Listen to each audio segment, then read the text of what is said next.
ছেলে যুবক, নামাজ আদায় করেছো বলে না, রোজা রেখেছো বলে না, কেন? সন্তান বলবে আমার কোনো দোষ নাই, আমার মুরব্বী মা বাবা আমারে নামাজ শিখায় নাই। সন্তান বলবে রব্বানা ইন্না আতা'না সাদাতানা ওয়া কুবারানা ফাআদাল্লুনাস সাবিলা। সূরা আহজাব ৬৭ নম্বর আয়াত।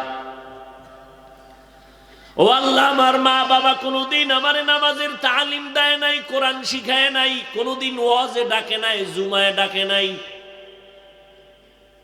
মাঝে মাঝে আমার মা বড় রাত্রে সাহারি খাইতেন, আর মাঝে মাঝে আমারে ডাকতেন, ওঠ বাবা, দুই একটা রোজার অভ্যাস গড়, সাহারি খাইতে ওঠ। মায়ের সামনে আমার বাবায় ধমক দিয়া বলতো, খবরদার আমার বাবারে রোজা রাখাইও না, চেহারা নষ্ট হয়ে যাবে। এরকম কুলাঙ্গার বাপ আসেনি?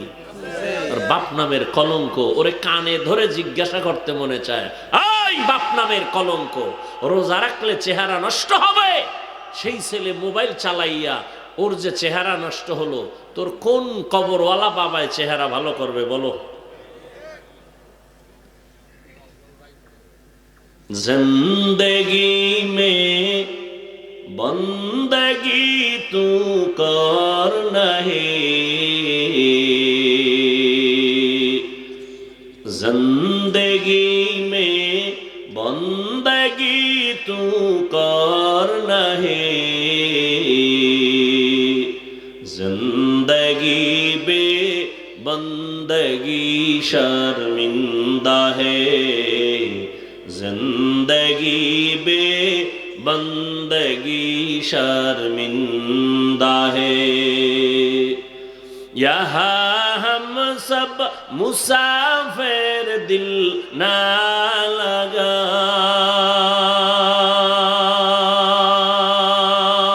अहले दिल की नजर से रूह करता जा, शाह दौलत सब फकीर गर नेक नेहे, शाह दौलत सब फकीर गर नेक नेहे, जिंदगी में बंदगी तू कर नहीं,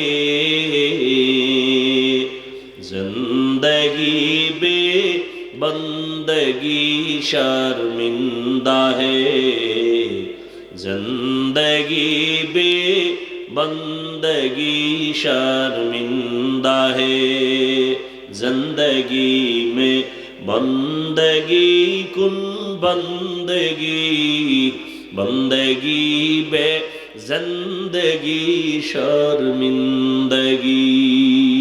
কি পাইছো? কয় যে মোনাজাতে বেলুন কবুল হয়ে গেছে। এরম বেহায়া বেলাজা নাই, এর নাম কপাল। আল্লাহ হেদায়েত দান করুন। আর একদল আল্লাহর বান্দারা এখানে বসছেন, কিন্তু তাদের কপালও বড় খারাপ। গজবের মোবাইল সামনে নিয়া কলবের দরজাটা বন্ধ করে দিয়েছে। কি বয়ান হয়, শুধু কানের মধ্যে আওয়াজ যায়, কি হয় খবর নাই, মোবাইল নিয়ে ব্যস্ত।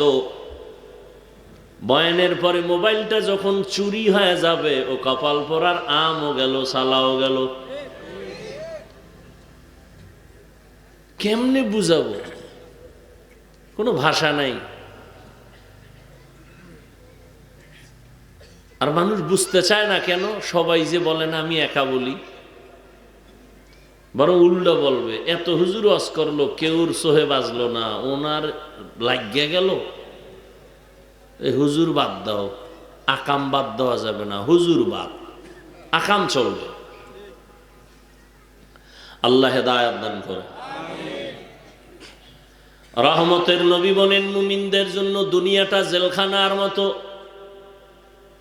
তার কারণ, এক নাম্বার কারণ, জেলখানার মধ্যে যখন মানুষ জোর করে ঢুকানো হয়, কেউ ঢুকতে চায় না। প্রয়োজনে তোরে লাখ লাখ টাকা দিব নেই, তারপর আমারে জেলে ঢুকাবি না। ঠিক যারা আল্লাহর প্রিয় মুমিন, ওই বান্দা দুনিয়ায় থাকতে চাইবে না। দুনিয়া জেলখানার মতো কষ্ট, পাগল থাকবে কখন আমি মালিকের সাথে মোলাকাত করব। জেলখানার আসামি যখন জেলখানায় ঢুকেই পড়ে, ওখানে ঢুকার পরে তার স্বাধীনতা থাকে না। ঠিক জমিনের জেলখানায় যারা মুমিন, দুনিয়ায় থাকার পরও তার মনটা পাগলের মতো থাকবে, এখানে থাকতে চাইবে না। পাগল হয়ে থাকবে কখন আমি বিদায় হয়ে যাব, জান্নাতের বাড়ি আমার আসল ঠিকানায় যাব। জেলখানার আসামি জেলখানায় থাকলে মন মতো চলতে পারে না, চাইলেই খাইতে পারে না। ঠিক যারা আল্লাহর প্রিয় মুমিন, তারা দুনিয়াতে চলবে, কিন্তু মন চাইলেই কদম দিয়ে হাঁটতে পারবে না, চাইলেই খাইতে পারবে না। খানার আগে চিন্তা করবে ওই খানাটা আমার জন্য হালাল নাকি হারাম। পা আছে দেখে হাঁটবে কয় না, আগে চিন্তা করবে কোন দিকে গেলে আল্লাহ খুশি, কোন দিকে গেলে আল্লাহ বেজার হবে। দুনিয়াতে কষ্ট মুমিনের সাময়িক, পরকালে শান্তি শুরু আর শেষ নাই। আর দুনিয়াতে শান্তি আর শান্তি, বেঈমানের জন্য পরকালে অশান্তি শুরু হবে আর শেষ নাই।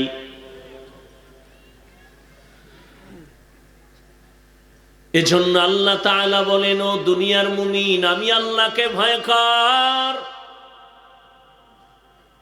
এবং তোমার এই জীবনটা জীবন না, তোমার আসল জীবন চোখ বন্ধ হওয়ার পরে যে জীবন শুরু হবে শেষ নাই, ওটা তোমার আসল জীবন।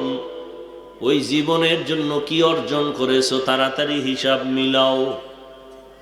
রহমতের নবী বলেন, এই দুনিয়া নামক গ্রহটার দাম মশার ডানা বরাবরও আমার আল্লাহর আদালতে নাই। আল্লাহ দুনিয়াটাকে মোটেও দাম দেন না, কোনো মূল্যই নেই। প্রশ্ন হলো, যদি এই দুনিয়ার মূল্যই না থাকে, কেন আল্লাহ পাঠাইছেন? আমরা তো জোর করে আসি নাই, আল্লাহই তো আমাদের পাঠাইছেন এই নাপাক দুনিয়া। আল্লাহর কাছে দুনিয়ার কোনো মূল্য নাই, তো কেন পাঠাইছেন? আল্লাহ কয়, আমি তোরে পাঠাইছি একটু বাজার কইরা তাড়াতাড়ি আবার আমার কাছে চলে আসবি। যেমন সকাল 9টা-10টায় বাবা ছেলেরে কয়, যা তাড়াতাড়ি বাজারে যা, দুপুর বেলা বাসায় মেহমান আসবে, মাছ তরকারি নিয়ে আসবি, রান্না করব। ছেলে এরকম খোলামেলা বাজারে যায় না, হঠাৎ করে বাবার আওয়াজ পেয়ে মন খুশি, 4 দেয়ালের বাইরে যাব, খোলা আকাশের নিচে একটু আনন্দ। হাতের মধ্যে যখন টাকা দিয়েছে, ছেলের পকেট গরম, খুব আনন্দ চিত্তে যাচ্ছে বাজারে। খোলামেলা বাজারে কখনো যায় নাই, আজকে বাজারে যাইয়া হঠাৎ করে দেখে এত সুন্দর বিল্ডিং, কখনো দেখে নাই। একদিকে লাল বাতি জ্বলে, নীল বাতি জ্বলে, কত রং বেরঙের বাতি। আবার এক জায়গায় নাচ গান চলে, খুব মজার নাচ গান। ছেলেটা বাবার বাজারের কথা বলিয়া ওই নাচ গানের মজা পাইয়া সময় কাটায় দাঁড়ায় দাঁড়ায় মজা দেখতেছে। দেখতে দেখতে হঠাৎ করে জোহরের নামাজের আজানের আওয়াজ কানে আসছে। জিহ্বায় কামড় দিয়া কয়, সর্বনাশ, দুপুর বেলা না মেহমান আসবে বাসায়, বাবায় টাকা দিয়েছেন বাজার করার জন্য। আমি পাগল হয়ে গেলাম। একটা দৌড় দিয়া দোকানে গিয়া কয়, ও দোকানওয়ালা ভাই, তাড়াতাড়ি তুমি বাজার দাও, চাল ডাল কি আছে, দাম কত। কথাটা বলতে না বলতে পকেটে হাত দিয়ে দেখে টাকাগুলো হারায় গেছে। দোকানওয়ালারে বলে, থামো, তোমার যে টাকা দিব নাই, হারায় গেছে আমার টাকা। চোখের পানি ছেড়ে কান্না করে।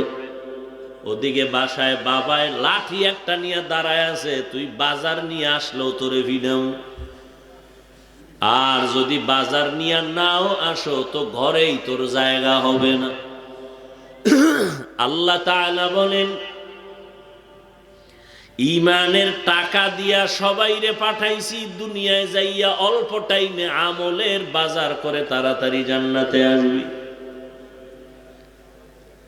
قال رسول الله صلى الله عليه وآله وسلم ما من مولود إلا يولد على الفطرة فأبواه يهودانه أو ينصرانه أو يمجسانه إلى آخر الحديث। পয়গম্বর বলেন, জমিনে যত সন্তান আল্লাহ পাঠাইছেন সব ঈমানের আলো নিয়েই পাঠাইছেন। জন্মগতভাবে সব নবজাতক ঈমানের আলো নিয়ে দুনিয়ায় আসে। রহমতের নবী বলেন, মা বাবা ওই সন্তানটাকে অগ্নি পূজারী বানায়, মূর্তি পূজারী বানায়, গায়রুল্লাহর গোলাম বানায়। কে বানায়? মা বাবা।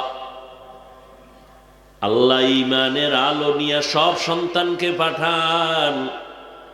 মা বাবা ওই সন্তানটাকে দুনিয়াদার বানায়, বেনামাজি বানায়, সুদখোর বানায়, ঘুষখোর বানায়, চরিত্রহীন বানায়।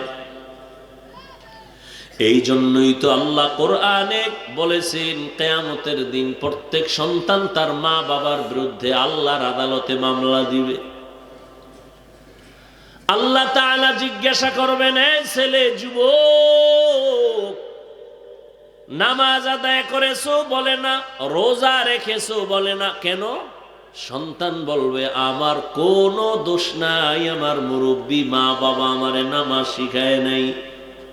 সন্তান বলবে, রব্বানা ইন্না আতা'না সাদাতানা ওয়া কুবারানা ফাআদাল্লুনাস সাবিলা। সূরা আহজাব 67 নম্বর আয়াত। ও আল্লাহ, আমার মা বাবা কোনোদিন আমারে নামাজের তালিম দেয় নাই, কোরআন শিখায় নাই, কোনোদিন ওয়াজে ডাকে নাই, জুমায় ডাকে নাই। মাঝে মাঝে আমার মা বড় রাত্রে সাহারি খাইতেন, আর মাঝে মাঝে আমারে ডাকতেন, ওঠ বাবা, দুই একটা রোজার অভ্যাস গড়, সাহারি খাইতে ওঠ। মায়ের সামনে আমার বাবায় ধমক দিয়ে বলতো, খবরদার আমার বাবারে রোজা রাখাইও না, চেহারা নষ্ট হয়ে যাবে। এরকম কুলাঙ্গার বাপ আসেনি? আর বাপ নামের কলঙ্ক। ওরে কানে ধরে জিজ্ঞাসা করতে মনে চায়, এই বাপ নামের কলঙ্ক, রোজা রাখলে চেহারা নষ্ট হবে? সেই ছেলে মোবাইল চালাইয়া ওর যে চেহারা নষ্ট হলো, তোর কোন কবরওয়ালা বাবায় চেহারা ভালো করবে বলো? जिंदगी में बंदगी तू कर नहीं, जिंदगी में बंदगी तू कर नहीं, जिंदगी बे बंदगी शर्मिंदा है, जिंदगी बे बंदगी शर्मिंदा है। यहाँ हम सब मुसाफिर, दिल ना लगा,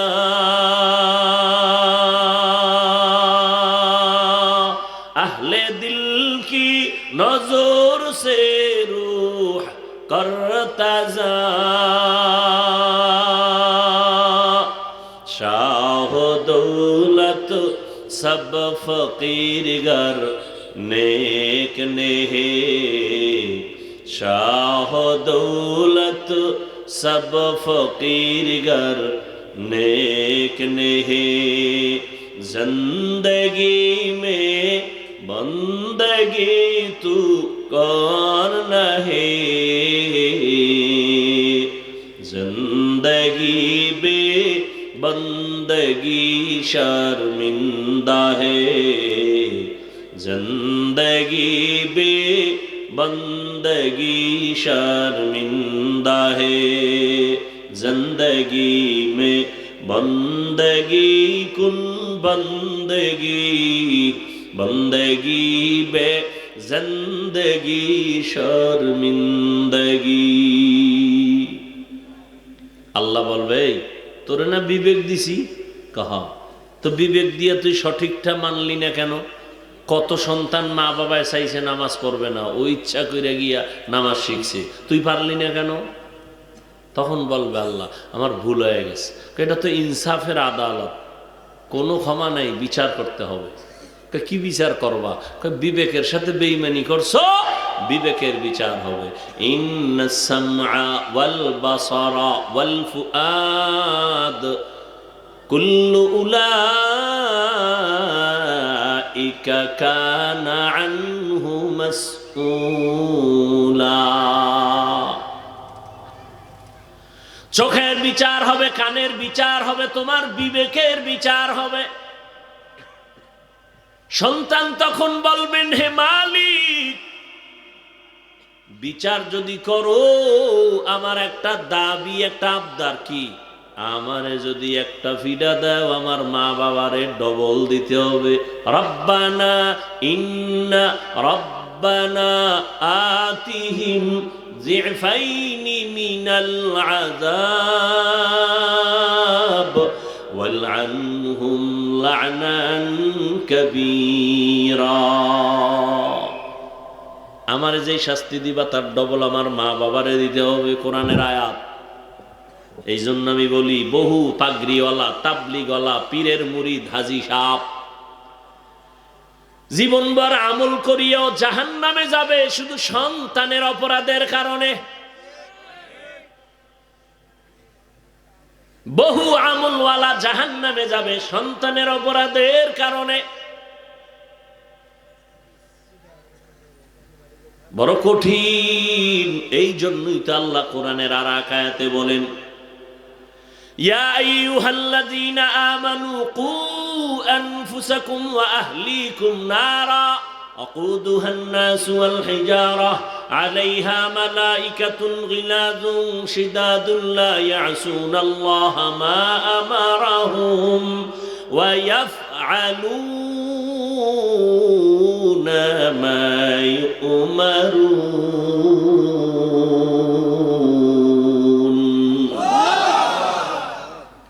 ও দুনিয়ার মুমিনেরা, জাহান্নাম থেকে আগে নিজেকে বাঁচাও, তারপরে তোমার আহালকে বাঁচাও। আগে আহাল না, আগে নিজে। প্রত্যেকটা মা বাবার আহাল সন্তান, স্বামীর জন্য আহাল স্ত্রী, শিক্ষকের আহাল ছাত্র, মসজিদের ইমাম খতিবের আহাল মুসল্লি। মা বাবা জাহান্নাম থেকে আগে নিজেকে বাঁচাও, তারপরে তোমার আহাল সন্তানেরে বাঁচাও। স্বামী তুমি জাহান্নাম থেকে নিজেকে আগে বাঁচাও, তারপরে তোমার আহাল স্ত্রীকে বাঁচাও।